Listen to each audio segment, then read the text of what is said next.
예, CBS 라디오 박정현 판승부 함께하고 계십니다. 국민의힘 전당대회 그 얘기가 더 뜨거워지고 이제 과열이다라는 또 평가가 나오고 있고 지금 국민의힘 후보자들의 당대표 후보자들의 TV 토론회가 진행되고 있는 상황입니다. 지금 나경원 후보의 주도권 토론이 진행되고 있는 상황이기도 한데 오늘은 그 원희룡 캠프 대변인을 모시고 지금까지 전당대회 상황, 그 캠프 입장 들어보겠습니다. 이준우 대변인 함께합니다. 어서 오십시오. 네, 안녕하세요. 이준우 대변인입니다. 예, 두 분 인사 나눠주시고. 안녕하세요. 반갑습니다. 예, 약 한 시간 넘게 지났죠, 그죠? 토론회. 네네. 보고 오시고 예. 보다 오셨죠, 그죠? 예, 밖에서 조금 봤습니다. 예, 네. 처음 보셨어요? 처음부터 보셨어요? 처음부터 못 봤고요. 중간에 그러세요? 네, 좀 봤습니다. 예. 근데 너무 열기가 뜨거워서요. TV가 막 오디오가- 터질 것 같아요. 오디오가 물려요? 물려서 누구랑 하여튼 보는 재미는 이제 대박 났을 것 같아요. MB는 오늘 시청률을 아마 히트치지 않았을까 싶습니다. 그렇군요. 그럼 원희룡 후보가 1차 토론회 때는 실력 발휘를 좀 못하지 않았느냐 일각의 평가도 있긴 했는데 뭐 대변인 보시기에 오늘 원희룡 후보는 실력 발휘를 지금 잘하고 계십니까? 그 처음 토론회는요. 처음 예. 방송 토론 처음 컨셉부터가 실력 발휘 하지 말자 컨셉. 실력 아니죠. 그냥 실력 발휘하는데 정책 토론 컨셉이었어 네. 처음부터. 네, 그래서 정책 토론. 그 컨셉이었고 그때도 당원들도 많이 궁금해한 것이 예. 정책과 비전이 실종돼 있다. 우리가 누구를 뽑아야 되는지 무엇을 보려고 하는 건지 모르겠다라고 해서 우리가 그 갈증을 풀어주기 위해서 정책 토론을 좀 했었고 예. 그 이제 고군분투를 한 거죠. 새 후보가 같이 따라오면 이게 좀 건전했을 것 같고 건강했을 것 같은데 조금 재미는 없었겠지만 예. 근데 어쨌든 새 후보가 정쟁으로 왔기 때문에 우리도 태세 전환을 해서 오늘 전투 모드로 아마 방송 토론에 지금 임하고 있는 걸로 그렇게 알고 있습니다. 전투 모드. 전투 모드입니다. 예. 그래서 변신했습니다. 변신했어요. 무거운 부분은 이제 내부에서 예. 여기서 뭐 1차 토론이 끝나고 네. 내부에서 회의를 하면서 이번에 우리가 톤다운해서 갔는데 이게 좀 아닌 것 같아. 전투 모드로 가자. 이런 걸 같이 협의하고 전략을 짭니까? 그럼요. 그 안에서 팀이 있죠. 팀이 있었고 심지어는 이런 말까지 들었었어요. 혹시 원희룡 후보가 어디 아픈 게 아니냐 그런 말까지 들을 정도로 되게 차분하고 침착하게 했었거든요. 잠을 못 주무신 거 아니에요 혹시? 밥을 못 먹고 간 건 맞아요. 그래서 후보가 그날 밥을 못 먹었다. 점심 저는 두 끼 다 못 먹고 들었어요. 진짜 리얼로. 제가 옆에서 그냥 보증합니다. 그러니까 이게 김밥을 주시지. 그러니까 그게 상황이 안 되는가 봐요. 뭐 인터뷰도 많고 계속 끊임없이 통화를 하고 이러다 보니까 약간 기운이 없이 그 토론에 임한 것 같더라고요. 근데 아무튼 첫 번째 때 저는 사실은 아무도 관심을 안 가졌겠지만 주 3일 출근제 그 이야기하고 물론 이제 저 한동훈 후보가 그걸 주 3일 근무제로 좀 착각을 한 건 있지만 그런 의제 같은 경우를 꺼내는 것은 상당히 좋았어요. 네, 맞아요. 예. 지금 이제 지난번에 우리 코로나 겪어보면서 재택근무 많이 해봤잖아요. 인프라도 많이 좋아졌고 그래서 주 출근제가 이제 우리 사회에서 이제 실현이 가능하다. 한번 도전해볼 만하다. 그리고 실제로 주 3일 출근제를 하는 회사가 지금 많이 있습니다. 우리나라에. 다시 거둔 회사도 있고. 거둔 회사도 포기하는 있는데 회사도 있고. 계속 유지되는 회사도 있고. 아니 근데 매우 중요한 주제예요. 주 3일 출근이면 그러면 일은 5일 동안 하지만 출근만 3일 동안 하고 그렇죠. 이틀은 재택으로 하자. 재택근무죠. 그렇죠. 이게 굉장히 장점이 많은 게요. 이게 매력적이네. 일 과정 양립이 가능한 너무 좋은 이제 시스템이고요. 우리 PD들도 3일 생방송 나오고 이틀은 집에서 이렇게 이제 재택근무하고 원고만 보내고. 우리도 좀 이게 CNN도 화상으로 연결을 되게끔. 그래요. 맞아요. 선진입니다. 역시 그 한판 승부는 그 정책 중심의 그런 방송이었어요. 그리고 교통 체증도 줄이고 교통도 줄이고 그런 장점이 있습니다. 움직이지 마라. 네, 움직이지 마라가 아니라 적게 움직일 수 있는 거죠. 네. 예, 그 회사 주변 식당 그 사장님들도 안 좋아하실 수 있겠는데. 자, 그런데 원희룡 후보가 지난 토론에서 이제 주장했던 건 이 과정에서 주장했던 것 중 하나가 한동훈 후보가 이제 가족과 당의 공천을 논의했다라는 주장에 대해서 한동훈 후보가 강력하게 항의했죠. 지난 1차 토론회 때. 네. 그래서 증거를 내봐라 했더니 원희룡 후보가 선관위가 자제를 요청했다. 또 당 원로들도 그만해라. 너무 지금 과열했다 해서 참겠습니다. 이렇게 말씀하셨잖아요. 오늘은 그럼 거기에 대해서 추가적으로 말씀하신 게 있습니까? 아까 제가 방송에서 좀 봤는데 1차 주도권 토론에서 그 얘기가 나왔어요. 아까 오디오가 물려가지고 무슨 말하는지 모르는 상황이 왔었는데 그 상황이 서로 말을 해서 근데 원희룡 후보의 얘기를 들어보니까 나름 확신을 가지고 있습니다. 근거가 있는 확신을 가지고 있는 거고요. 한동훈 후보는 입장이 뭐였냐면 지금 당장 이 자리에서 그걸 공개하는 거고요. 원희룡 후보 입장은 좋다. 당신이 한동훈 후보가 그때 당무를 총괄했으니까 그 자료가 근거가 다 당에 남아있지 않겠느냐. 그러면 그거 자료와 내 자료를 같이 까야 된다. 당무감찰 같이 받자. 이제 이런 입장인 거거든요. 근데 한동훈 후보는 그때 그 자료는 공개하지 않으면서 원희룡 후보가 가지고 있는 것만 공개하라고 하니까 그거는 맞지가 않지 않느냐. 그런 취지로 대화가 아까 오갔었습니다. 한동훈 후보가 나는 사퇴하실 것인데 원희룡 후보는 뭘 거시겠습니까? 이렇게 물었다잖아요. 아, 그런 얘기 있었죠. 예. 네네. 근데 원희룡 게 없잖아요 지금. 예. 그러니까 걸 게 없어서 걸 게 없어서. 네, 딱히 뭐 걸 게 없잖아요. 네. 그렇군요. 근데 지금 이제 그 가족과의 당해 공천 얘기하시다가 다음날 유튜브에서는 한동훈 후보와 심사 권한이 없는 5명 내외가 폐쇄적으로 공천을 논의했다 하면서 약간 또 사실이 조금 바뀐 듯한 것이기 때문에 이거 뭔가 원희룡 후보도 팩트 자체에 자신이 없으신 거 아니에요? 아니 아까 저기 방송에서 조금 구체적으로 얘기했습니다. 장동혁 의원이라고 얘기를 했어요. 아 그래요? 했고 그다음에 장동혁 의원을 비롯한 소수가 소수 몇 명이 공천을 했다는 거예요. 장동혁 의원은 사무총장인데 그렇죠. 예, 그분 포함해서 하면 안 되는 거예요, 그분은? 아니죠. 그분이 지금 나오는 얘기가 뭐냐면은 지금 한동훈 후보의 측근으로 있으면서 한동훈 캠프를 꾸린 또 실무 책임자 아닙니까? 그런 특별한 업무의 어떤 자리 때문에 일을 한 게 아니라 지금까지 이어진 거 공관위원은 아니었다 그렇죠. 이 말씀이신 거죠. 예, 공관위원은 아니었는데 지금까지 이어진 거 보면은 모든 것을 함께 나누는 최측근이다 이렇게 봐야 되는 거죠. 그렇게 봐야 되는 거고 지금 아까 소수 몇 명이라고 했지 않습니까? 이 소수 몇 명에 사무처가 100% 배제됩니다. 사무처 직원들 원래 실무한 직원들이 있어요. 그 사람들과 같이 작업해야 되는데 문을 딱 닫고 이 3, 4명, 5명 많으면 이렇게까지만 논의했다 그러더라고요. 그러니까 이게 완전히 밀실 공천 아니었느냐 이런 의혹을 제기하고 있는 겁니다. 거기서 논의한 게 결정이 됐어요? 실제로 공천에 반영이 된 걸로? 반영된 것도 있고 안 된 것도 포함을 시켜서 얘기하는 겁니다. 당시 이제 장동영 사무총장은 당연직 공관위원이었거든요. 당연직 공관위원. 사무총장이니까. 네네. 그러면 이제 공관위라는 회의 틀에서 네. 회의실에서 자 공관위 몇 차 회의입니다. 요 틀은 아니겠지만 몇몇 공관위원들이 그냥 얘기를 했다. 요런 정도라고 지금 말씀하시는 그렇죠. 거예요? 예, 맞습니다. 예. 근데 그게 단순히 요 몇 명이서 뭐 얘기했다는 게 아니고요. 결정적인 이제 의사 결정이 된 단계가 있잖아요. 절차가 있는데 그 마지막 절차에 되면은 모든 것들을 다 배제시키고 아주 소수만 모인 방에서 결정을 했다. 이게 이제 문제가 되는 거 있는 거죠. 그럼 그 회의가 최종 결정권자 같이 그렇죠. 행동을 했다는 겁니까? 뒤집어지고 순서가 바뀌고 빠지고 들어오고 이런 것들이 모두 거기서 이루어졌다는 겁니다. 그 중간에 이철규 의원이 한번 나와가지고 어떤 그 비례대표 공천 문제에서 크게 문제를 제기한 적이 있었는데 네네. 그럼 이철규 의원도 그런 게 본인이 들어가서 했던 거랑 좀 완전 달라진 그런 느낌에 의해서 문제 제기했던 것도 같은 맥락으로 주장했던. 그렇죠. 그 당시에 본인도 그걸 느꼈던 거죠. 근데 거기에 약간 뭐 문제는 입김이 좀 들어갔다고 볼 수는 있는데 예를 들어 애결이 소소위 같은 거죠. 그러니까 뭐 애결이 전체 회의에서 다 예산안을 마지막으로 협상하고 도장 찍는 건 아니거든요. 어차피 마지막으로 도장은 거기서 찍지만 최종안은 협의하는 단계는 뭐 소소위에서 하고 그런 것들도 있어서 과연 그런 부분인지 아니면 여기에 이제 좀 전혀 자격이 없는 분들이 참여를 해서 죄송합니다. 한다면 이제 그건 좀 문제가 좀 심각한 것 같고요. 같고요. 그 예산 결정 과정을 가지고요. 그걸 가지고 마지막 개수 조정하는 걸 말하는 거잖아요. 그거 가지고 개인 예산이라고 안 그러잖아요. 그거는 각각 대표가 모여서 하는 거예요. 위원장, 간사 둘이 3명이서 개수 조정하는 거고요. 이거는 지금 그런 단계가 아닙니다. 근데 이제 그런 의혹을 제기를 할 거면 뭐 저는 사실 아까 우리 박성태 시장님이 말씀하신 것처럼 비례와 그다음에 지역구는 분명히 일종의 양측 다 사천이었다라는 확진에 가까운 의심을 가지고 있는데 양측 모두 증거를 제시를 해야 될 거예요. 그리고 제가 보기에는 이런 일을 반복하는 것을 막기 위해서라도 사실 이거는 좀 어느 정도 당이 좀 혼란을 겪더라도 이런 건 막아야 되기 때문에 뭐 까고 증거를 제시를 하시는 게 있으면 제시를 하셔야 된다고 봐요. 그래서 합니까? 이게 총선 백서가 그래서 중요하다고 말씀드리고 싶어요. 총선 백서.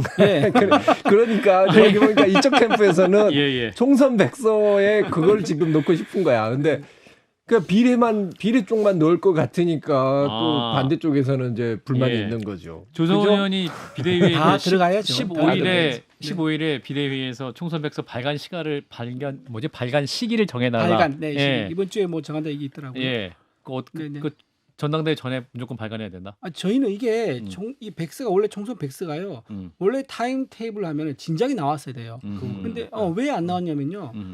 한동훈 후보가 대면 인터뷰를 하자. 왜냐하면 총선 백성의 평가를 해야 되니까 요청을 하니까 거부를 합니다. 그리고 서면으로 또 질을 해요. 의식당합니다. 이제 보내주고 답이 없는 거죠. 이런 식으로 시간이 쭉 늘어났습니다. 근데 본인이 아마 그때 생각한 것 같아요. 내가 여기 답을 하면은 아마 내가 전당대회에 나왔을 때쯤 그 공개될 거다라는 걸 본인이 우려를 한 것 같아요. 그러면서 최대한 끌었던 게 지금 와서 논란이 되니까 본인이 좀 할 말이 없는 거죠. 그러면서 나에 대한 공격이 담겨 있는 총선 백서를 내가 왜 찬성이 되느냐 이런 입장인 거고요. 아니 한동훈 후보 같은 경우는 이번 총선 패배 책임 100% 나 때문이다. 말했는데 뭐 더 이상 뭐가 달라집니까? 그러니까 어제 방송 토론에서 전부 다 좀 뻥쳤던 게 뭐냐면 본인이 100% 책임이다 했거든요. 근데 세 분의 후보한테 아니 지난 총선 때 뭐 하셨습니까? 저는 내 책임이라면서 저는 전국에 돌아다녔는데 후보 의원님들은 뭐 하셨습니까? 이렇게 얘기를 하더라고요. 홈즈에서 싸웠죠 그 세 분들은. 그렇죠. 정말 홈즈에서. 그 나경원이 정말 뚜껑이 열려가지고 부글부글했어요 그날. 저희도 영상을 보긴 했습니다만. 네. 근데 저는 나경원 의원이 그때 좀 이제 약간 도는 얘기인데. 제가 그래서 안 한다고 그랬잖아요. 요건 좀 아닌 것 같아요. 이름 올리는 거. 이름만 올려놨다고 해서 자기 본인의 이름만. 맞아요. 그건 내가 보기에 나경원 그 의원님이 너무 억울한 거 맞아요. 억울하죠. 사실 솔직히 완전히 그게 원톱 체제였지. 그쵸. 그게 맞아요. 공동 선대위원장이라고 역할을 막 준 것도 아니고. 그래 그걸 누가 믿어요 그거. 눈 가리고 아웅이지. 아니 이게 약간 대대장이요. 각 중대장들이 진지를 격파하고 살아 돌아왔어. 근데 전투엔 졌어. 그랬더니 야 너네 뭐했냐 이렇게 한 거예요. 자기가 맡은 진지에서 이기고 돌아와도 전쟁에 지니까 왜 너네 뭐했냐라고 따지면 그게 말이 됩니까? 장병들이 그러면 그렇게 책임을 묻는 지휘관 밑에서 어떻게 하란 말이에요. 그 이제 후보들은 한 소대장 정도 되니까 이제 책임을 물으셨던 것 같긴 한데. 뭐 사실 한동훈 위원장이 유세 중에 정확한 장소는 기억이 안 나는데 그런 말을 한 적이 있습니다.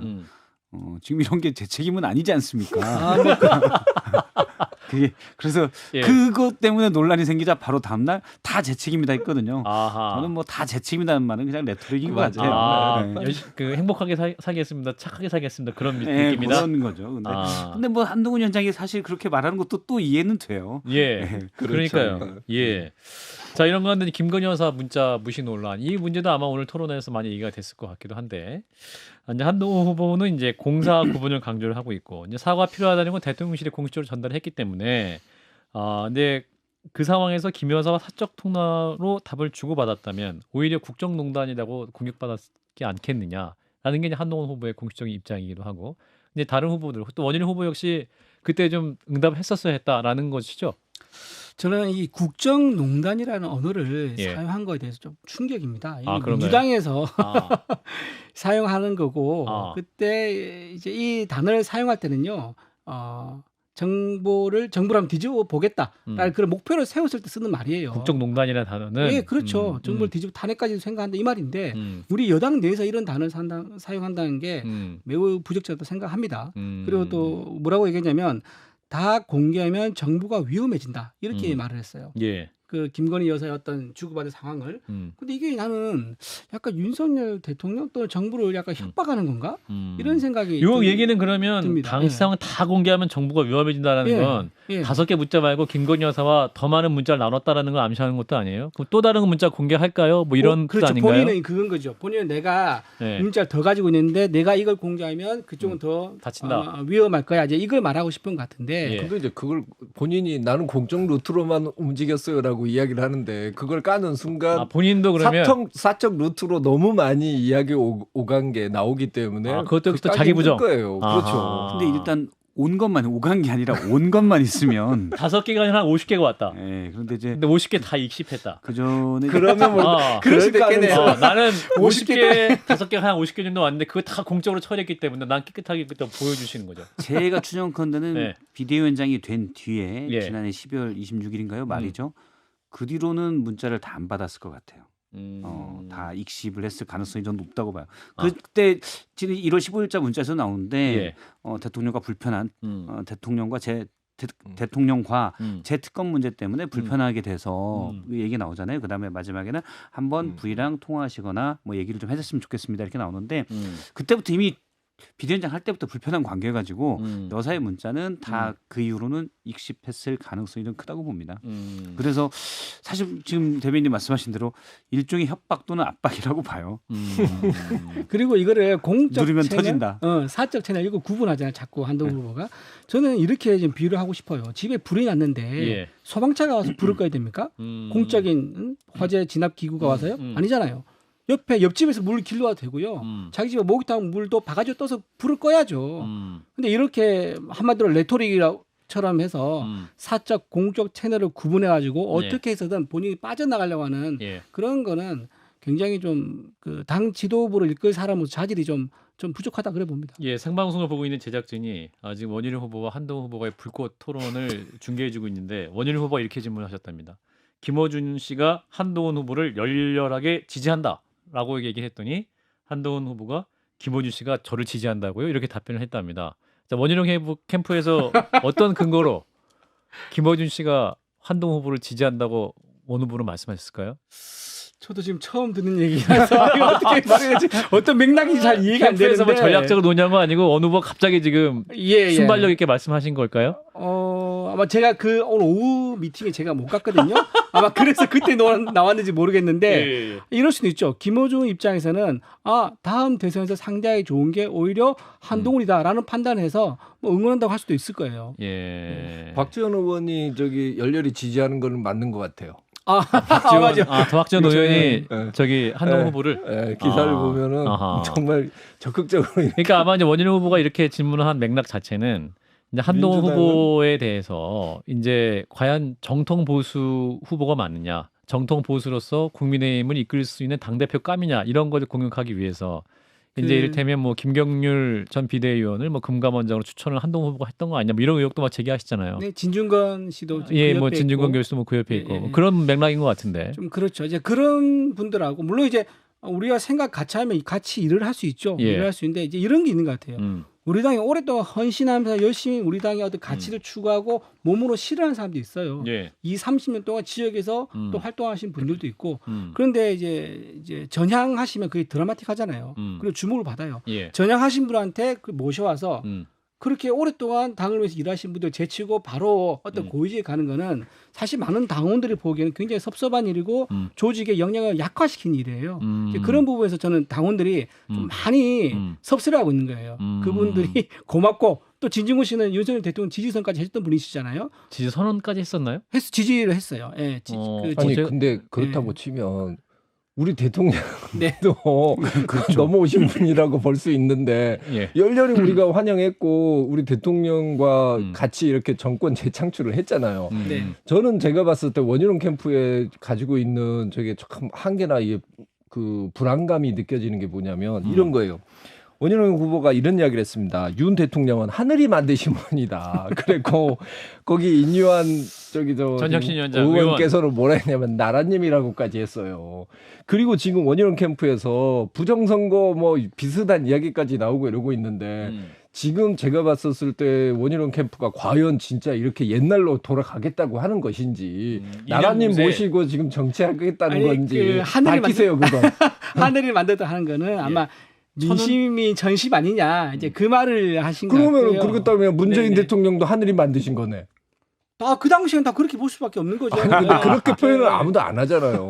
근데 국민의힘이 사실은 그러니까 이른바 보수가 강점이었던 거는 이기기 위해서 외부 외연을 확장하는데 상당히 유연하거든요. 그렇죠. 누가 이길 것인가. 그건 이제 성과 중심주의에서 그런 게 좀 있다고 보는데 근데 저는 이제 물론 홍준표 시장도 그렇고 우리 정체성이랑 안 맞다 계속 얘기하는 거는 지금까지 보수가 보여왔던 모습과는 좀 달라요. 그러니까 윤석열 대통령도 마찬가지고 한동훈 후보도 마찬가지고 저는 약간 그렇게 생각하는데 물론 저는 이제 검사 출신들 한 7년 정도는 민간 사회에서 부르다가 주요 검사에서 바로 그래서 제가 민간으로 다시 돌아왔습니다. 죄송해서 7년 있어야 되는 거예요? 그렇죠. 7년 정도는 이제 2년만 좀 검사부를 빼는 시간이 너무 긴데 탈색 시간이 좀 오래 걸립니다. 그래서 좀 필요하다고 보는데 일단 그렇다고 해서 외부 수혈에 대해서 실컷 오랫동안 해왔는데 정체성이 다르다. 이거는 좀 논리는 맞지는 않는 것 같아요. 그런데 당원들 이제 그렇게 생각하시는 분도 있는 거예요. 그 당원들은 나는 그렇게 2, 30년 동안 했는데 이제 그런 분도 있기 때문에 섭섭함이 있어서 그렇게 이제 아까 이제 한동훈 주변 둘러싸고 있는 분들에 대한 좀 뭐랄까 좀 반대 의견이 있다 이제 이렇게 볼 수는 있죠. 근데 조국 사태 터지고 이랬을 때 우리 당원들의 마음을 달래줬던 분들은 다 그분들이에요. 그분들을 그렇게 내치면 안 돼요. 그렇죠. 우리가 품어줘야죠. 그건 맞습니다. 예, 아이고. 그거 품어주는 건 맞습니다. 한동훈 후보가 그렇게 바로 원희룡 후보가 공격하자 이렇게 말씀하셨어요. 원희룡 후보님은 운동권 아니셨습니다. 그렇죠. 진짜 운동권이었어요. 사실 맞아요. 노동운동 엄청 하셨고 그러니까. 부산의 대우 무슨 노동자로 취업도 했고 1년 동안 거기서 예. 위장집도 했었어요. 맞습니다. 영월범도 됐었죠. 그러자 원희룡 후보는 이제 성찰하고 성숙한 운동권이었다 이렇게 이제 그런데 지금 우리 하셨는데. 한나라당부터 들어와서요. 예. 25년 동안 지금 우리 당원으로 열심히 앞장서고 있습니다. 아, 7년은 넘어갔네요. 7년 훨씬 넘었죠. 7년 넘어갔네요. 네. 7년. 그럼 거의 됐어요. 뭐 3배 넘죠. 7년에. 그래서 이미 이제 당을 위해서 헌신한 그 시간을 네. 기억해달라라는 말씀입니다. 원희룡 후보 지금 하시는 말씀들 보면 예. 아주 오래전에 하셨던 것 같아요. 운동권을. 알겠습니다. 자, 나경원 후보가 이제 한동훈 후보와 양자 대결에서 원희룡 후보보다 앞서는 결과가 나왔다면서 단일화 얘기를 좀 꺼내셨네요. 원 후보 측 입장은 어떻습니까? 그 여론조사 결과 어제 그 예. 얘기나 봤는데요. 예. 그 조사 결과가 여론조사가 음. 타겟이 완전히 다릅니다. 당원이 아니고 일반인인 거고요. 일반인. 한번 갤럽에서 작년에 이런 얘기를 한 적이 있습니다. 그 전당대회 앞두고 여론조사 하는데 1,000명을 조사하잖아요. 그럼 거기에 당원이 20명 안팎이래요. 그래서 보도할 때 참고하기 바랍니다라고까지 밑에 따로 당구장 표시로 해서 알려줄 정도예요. 예. 그러면 지금 이번 여론조사 보니까 한 2,000명 정도 했다 그러는데 그럼 한 곱하기 해봤자 뭐 40명밖에 안 되는 건데 40명 정도 수정가지고 우리 84만 당원들의 민심을 대표한다고 할 수 있을까요? 예. 저는 그건 굉장히 좀 이제 오류라고 생각을 하고요. 지금 저희가 오히려 그 당협 돌 때 느낀 민심은요. 제가 있는 그대로 말씀드리면은 제가 사실 물어봐요. 이 당협들이 왔을 때 당원들이 왔을 때 한동훈 후보랑 비교하면 몇 명쯤 차이 납니까? 물어봐요. 그러면 대부분 뭐라 하냐면 비슷하대요. 대부분 한동훈 위원장, 한동훈 더 후보하고 많이는 안 오잖아. 원희룡 더 비슷한. 날카로웠어. 원 후보가 압도적이세요라고 몇 있었어요. 제주도 몇 군데 이런 데는. 제주도하고 뭐 경북, 뭐 제주도. 상주 이런 데는 우리가 더 많고.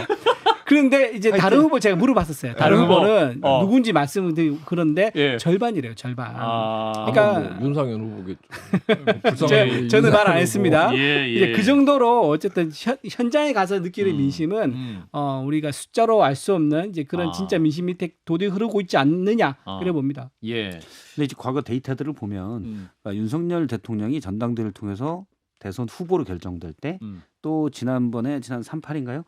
김기현 후보가 당대표가 될 때 당시 여론조사 수치보다 좀 더 높게 나온 게 일상적이거든요. 저도 이제 국민의힘 지지층과 무당층을 합산했을 때 왜냐하면 이제 물론 그 수치 차이는 오차는 그쪽에서 있다고 그러더라고요. 보통 일반적인 여론조사는 모름 없음이 들어가는데 요거는 이제 그거 빼고 하다 보니 가중이 되는 거죠. 그래서 그런 전례로 봤을 때는 국민의힘 지지과 당심이 크게 다르지 않다라는 얘기들도 해요. 알겠습니다. 저희는요 양강 구도라 생각합니다. 알겠습니다. 네. 알겠습니다. 양강 일중 일약. 네. 왜 자꾸 인력을 예, 일단 오늘 여기까지 사강. 하겠습니다. 예. 다음 주 목요일에 이제 4명의 후보자들의 대변인들 모시고 토론을 진행할 예정입니다. 다음 주 목요일에 이준우 대변인도 모시는 네. 거죠. 예, 네, 원희룡 캠프 뵙겠습니다. 대변인으로. 네, 지금까지 원희룡 캠프 이준우 대변인이었습니다. 고맙습니다. 네, 고맙습니다. 감사합니다.